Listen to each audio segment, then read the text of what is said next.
number of different recordings, and you will have to answer questions on what you hear.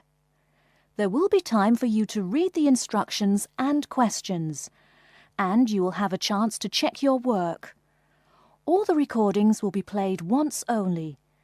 The test is in 4 sections. At the end of the test, you will be given 10 minutes to transfer your answers to an answer sheet. Now turn to Section 1. Section 1. You will hear a conversation between a staff member from Gaia's Guardians and a man who wants to do something to protect the environment. First, you have some time to look at questions 1 to 5.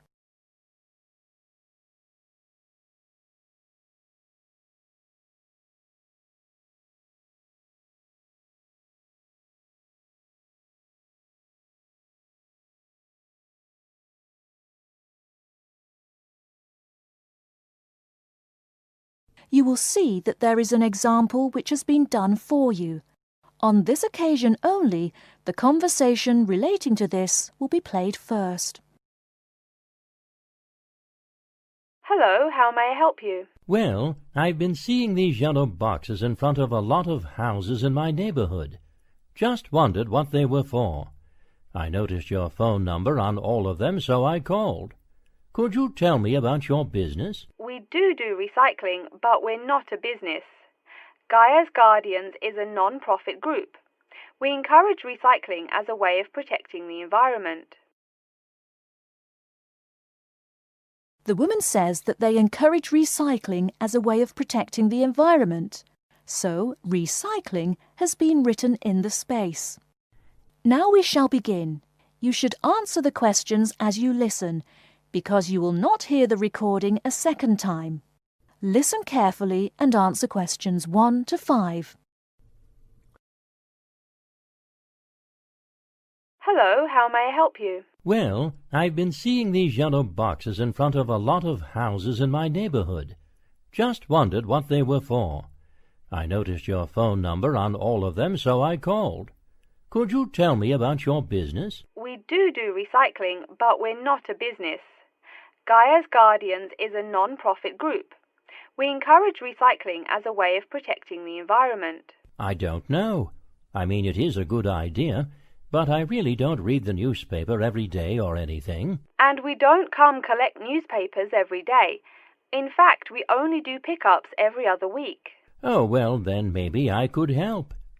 I mean, in my neighborhood there's too much rubbish lying around everywhere. I'd like to help out, I guess. That's great, sir. You're doing the right thing. Okay, I need to get your contact information. What's your name, please? Peter Wisrow. Peter, how do you spell your last name? Wisrow? No, actually, it's Wisrough. Oh, I'm sorry. I'm a terrible speller. You're a good speller. It's just that my family are terrible pronouncers. You're quite a card, Peter. Okay, now what's your address? Number 168 Bridge Road. That's here in London. How about if I have any questions? I'm sending you a copy of our booklet too. The booklet has our phone number and our email address, helpline@blackcat.com. That's HELPLINE at BLACKCAT.com. But I nearly forgot to ask, what's your postcode? BS97PU. PS97BU? No, that's B as in boy, S97P as in Peter, U. Before you hear the rest of the conversation, you have some time to look at questions 6 to 10.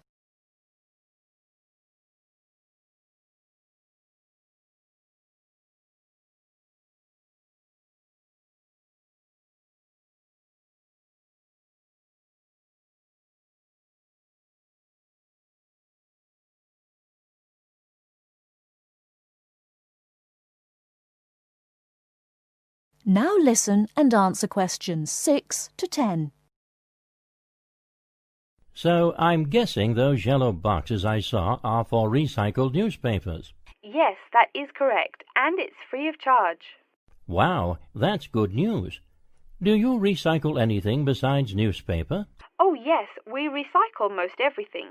Glass, plastic, paper. Oh, so I can put like glass and plastic bottles in the box. Sorry again. Things like that you have to bring to our collection centre. And where is that? Our main centre isn't that far from you. It's actually right on the east side of Central Park. That new blue building? That's the one. Cool. Hey, what's with all those different colored boxes outside that place? Oh, that's for the different materials we recycle. The blue is for metal, the green is for glass and plastics, and the yellow, of course, is for paper. Okay. I'll try and manage to keep all that straight.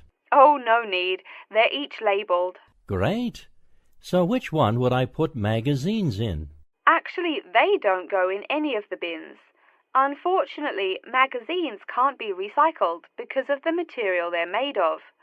It's such a waste. So, would you be interested in volunteering? I'll think about it. Could you send me some more info? Absolutely. Along with the newspaper box, I'll be sending you our booklet, Savvy. That is SAVVY. It tells you about what you can do to protect the environment in your daily life. Plus, it lists things you can do as a volunteer with our group. Hey, that's cool. Thanks. My pleasure. Do you have any other questions or concerns? Nope, that's it. That is the end of Section 1. You now have half a minute to check your answers.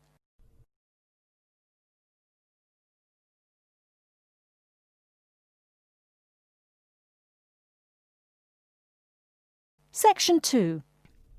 You'll hear an introduction about how to make a resume and apply for a job. First, you have some time to look at questions 11 to 17.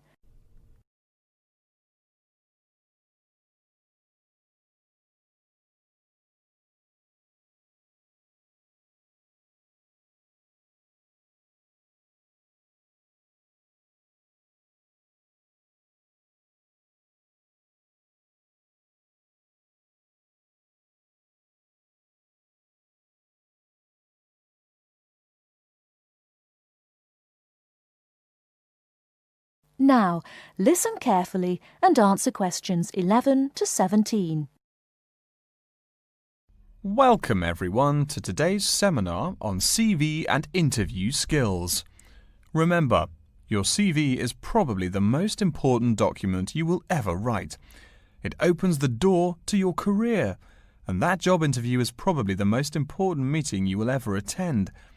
It's like stepping through that open door. So let's roll up our sleeves and get down to work, shall we? First of all, I cannot possibly tell you everything you need to know about writing a resume in the time we have. But let me tell you that there are dozens of great websites on the internet. These will give you all the suggestions you need. If you look at the paper I gave you, you will see a list of the dozen most popular sites. I can mention a couple of important points, however. One is that your CV or resume should not be too long. A page is about right. Why? HR departments do not have the time to read long documents. Too many people are sending too many CVs. After all, the economic crisis of 2008 is still very much alive. Everyone needs a job now. No matter how short you make that resume, though, you do not want to forget to tell HR how to contact your references. References are people who will give you a recommendation for a job. That's usually an ex-boss or a professor who knows you well. Do not use relatives. I don't care how much your mum loves you. Also, when you send that CV, be sure to include a typed cover letter. A cover letter is a letter where you basically are asking for a job. It's like introducing yourself. Make it brief. The real information about you is on that CV of yours, and please make sure the letter is typed. It doesn't matter if your handwriting is beautiful or not. Companies only read typed letters. Another point about CVs is you should try to have an attractive layout. Maybe use different type fonts or colours to highlight the information. Some people include a photo. You can find dozens of examples on the internet. Whatever layout you decide to use, however, avoid all spelling and grammar errors. I used to be an HR manager. If I saw a mistake, that CV went into the garbage. Something you write in a CV is a description of your skills and experiences in an interesting way. Mention training too. I mean, these are what get you hired. Do not just say, I have lots of experience, or I have many skills. Tell that boss what you did, for what company, and when. Better, tell him how well you did it. Don't just say, I sold houses. Say, I sold £2 million worth of houses in my first year. That is, say something to make the person reading excited and curious. Finally, speaking of CVs, it's sad, but some people actually forget to provide a contact number. That's pretty silly. You wrote a great CV, you have HR dying to meet you, and they don't know how. You forgot your phone number. Oh sure, if you apply online, they have your email address, but you just showed them you're forgetful. Why are they going to want to talk to you after that? Before you hear the rest of the talk, you have some time to look at questions 18 to 20.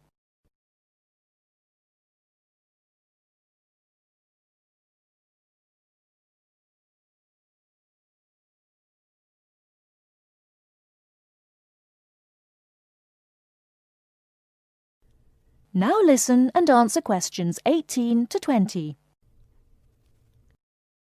Alright, moving on to the actual interview. I'll go over what you need to know by the end of it and what you can discuss and negotiate on later once it looks like you'll be offered the job. First, there's working hours. It's not that necessary to hammer out the hours off the bat, especially since it's easy to come off as lazy when the first thing you bring up is how much you're going to have to work. You can also find out more about possible promotions later on. It is important, however, to get a feel for how much you'll be paid. You should make sure the salary range is commensurate with what you're worth, and if you're not, you can move on to better opportunities. Being sure you're going to make what you want to live on is much more important than issues like your pension. You're all so young that your pension is not going to matter for quite a long time. You should find out about what skills you must know for the job and what they'll teach you. In addition, if the company will provide training, you should find out how long the training period is and whether it is paid. Beware of any jobs that want you to train for a long time without appropriate compensation.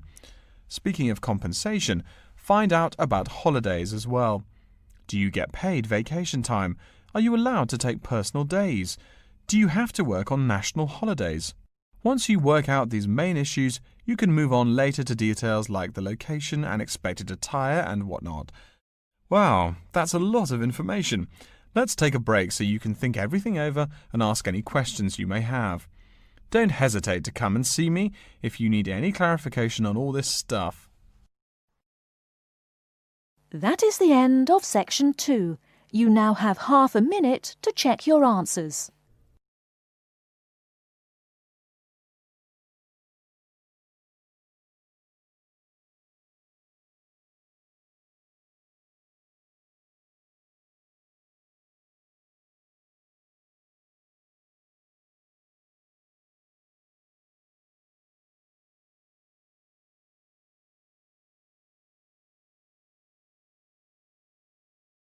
Section 3.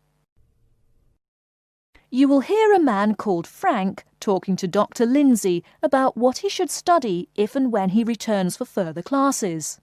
First, you have some time to look at questions 21 to 25.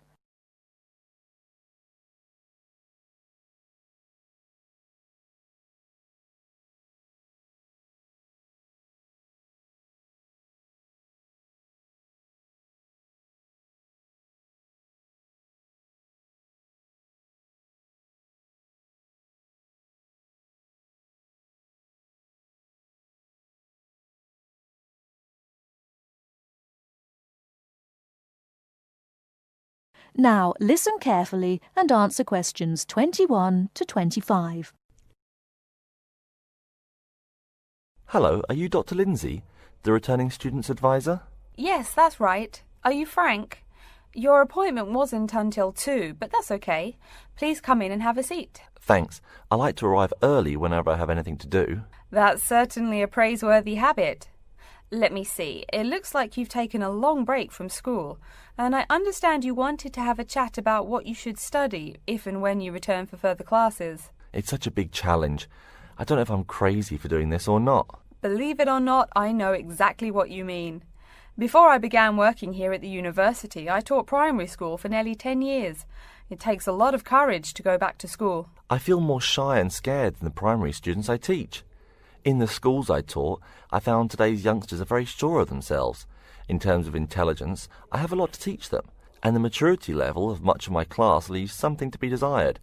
But in terms of confidence, wow, a lot more confident than I am now, that's for sure. Stop fretting. A brave man is a coward who refuses to run. Let's talk about your strong points. You seem an intelligent man. What is it you would like to study? You see, I've been teaching children for a few years, but I think I'm happier teaching adults. I think teaching students in middle school is much more satisfying because they end up being much more grateful for your work. If I may ask, what got you interested in teaching adults? A lot of things, I guess. I met my future wife back in my first year of college. She always complains that I was more interesting then. She says that now I talk like I'm 7 years old.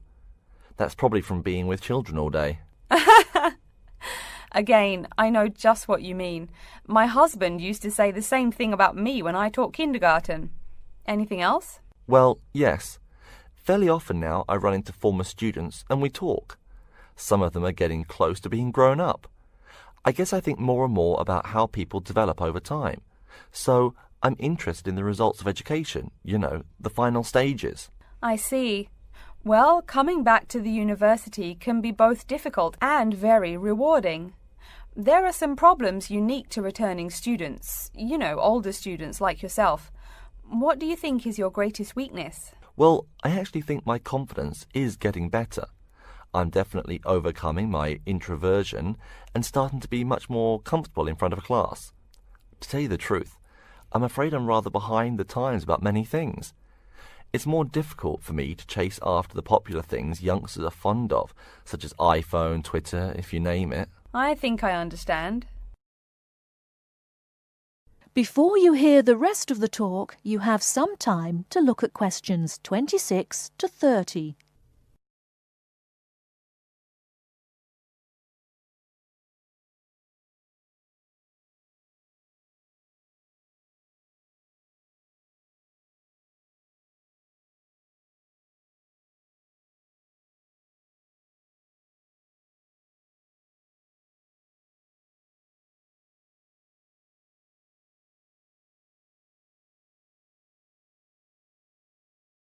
Now listen and answer questions 26 to 30. How old are you, 35? People at your age still go back to school for further education. I was a bit the same way. I mean, I didn't study at university till after I had a family, a husband and one child. My point of view was a lot different from your average 18-year-old girls, I can tell you. Gee, that sounds pretty rough. A family and college? Clearly you weren't unsuccessful, though. It was, Frank, it truly was. My first term at school was extremely stressful. But, excuse me, you're not here to listen to my life story. We're talking about your plans. Is there anything unique I should know about you or your past experience or plans? I'm afraid not. There is nothing interesting about my career or plans. It's really not too impressive. Now, I forbid you to talk like that. This is your one life, and if you're not interested, why bother living it? Don't be so humble, Frank. Okay. My wife says I'm a wimp. Let's talk about your dreams a bit. You want to teach adults, you said. What would you like to teach them? Well, when I first came to college, I really liked languages and literature. A lot of people have told me that for practical reasons, it would be more rewarding to choose business management as my major. But I made up my mind to study liberal arts once I got the idea of going back to school. I must say it's refreshing to meet someone who knows there's more to an education than computers and finance. Let's have a look at the university course catalogue. Excuse me, Dr. Lindsay, before we do that, Could I maybe ask you some questions about changes in university life? I think I need to discuss that so I know what to expect. Of course, I'm here to help you. The biggest thing to get used to is the change in technology. Professors present things on huge screens, many of which are interactive computerized whiteboards.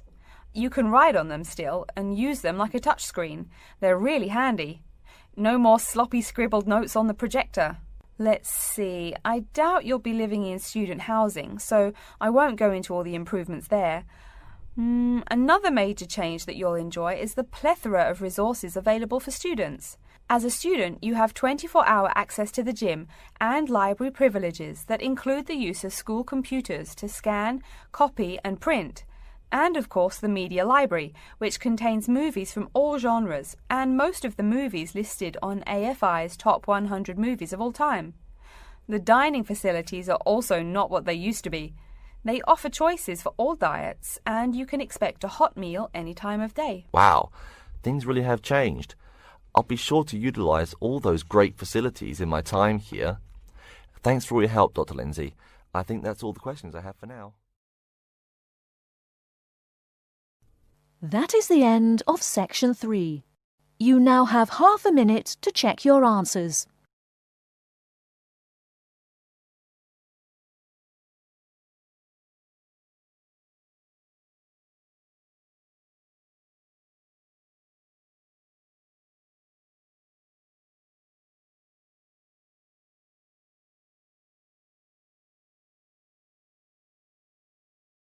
Four.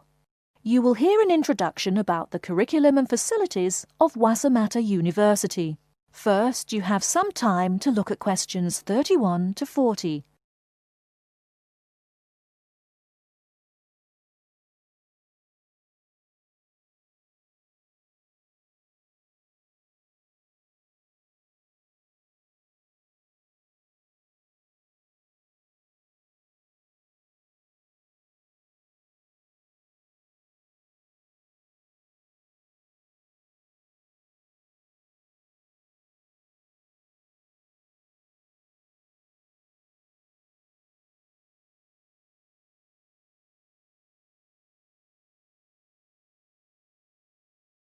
Now listen carefully and answer questions 31 to 40. Okay, and welcome back. During the short break we just took, several of you approached me with questions. So before going on with the orientation talk, I'd like to address those queries. As I found, if one person asks a question, probably a dozen others are wondering about the same thing. The first question is whether Wasamata University employs modules technology as an instruction method. The answer is yes, we do. At least that's what the university catalogue says. If some of you don't understand what modules technology is, don't worry. I googled the word but couldn't find it. Apparently, though, it's a method of broadband wireless access.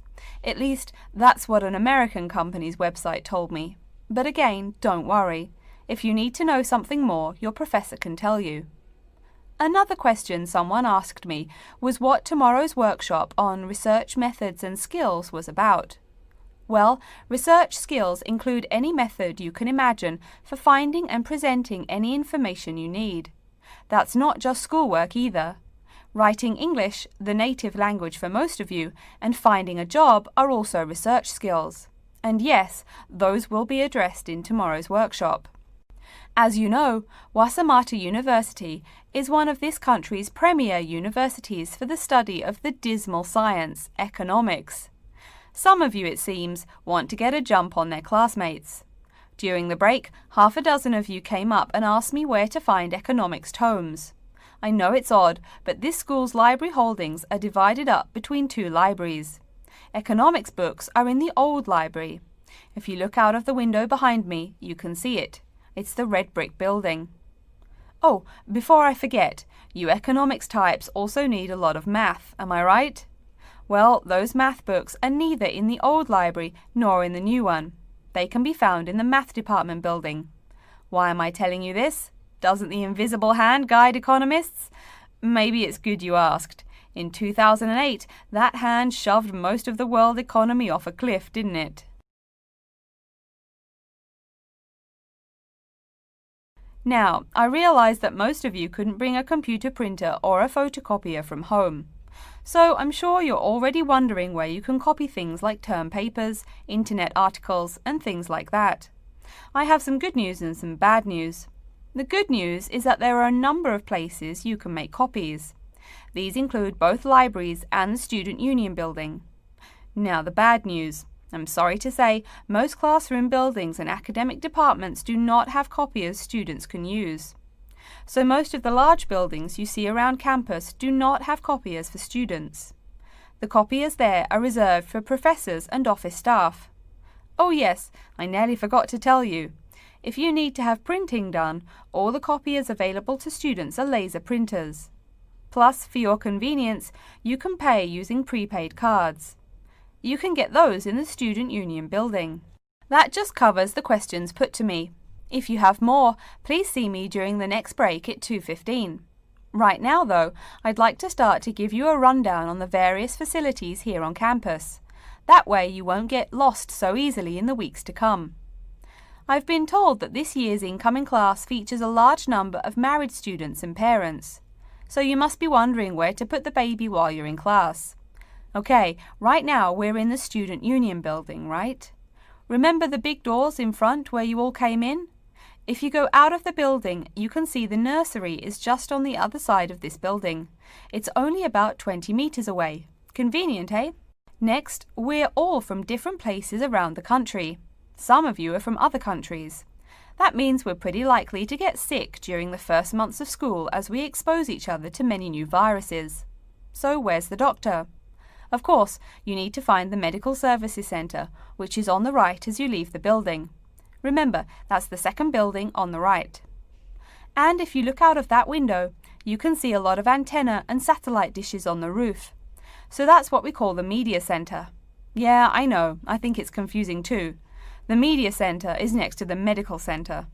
The chairwoman of the journalism school on the first floor doesn't like it when people who wander in there mistake her for a nurse.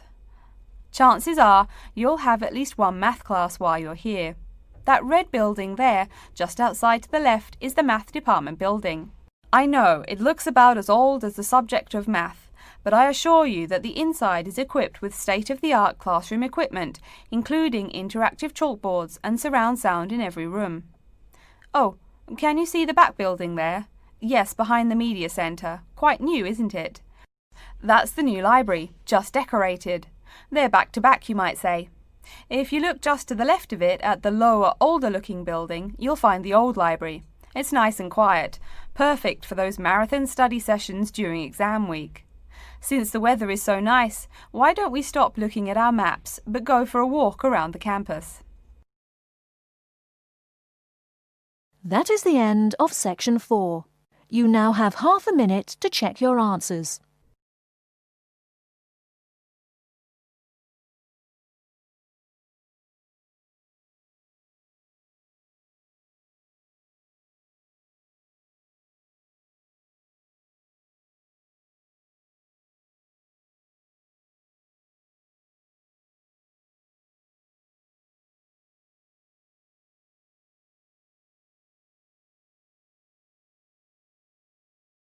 That is the end of the listening test. In the IELTS test, you will now have 10 minutes to transfer your answers to an answer sheet.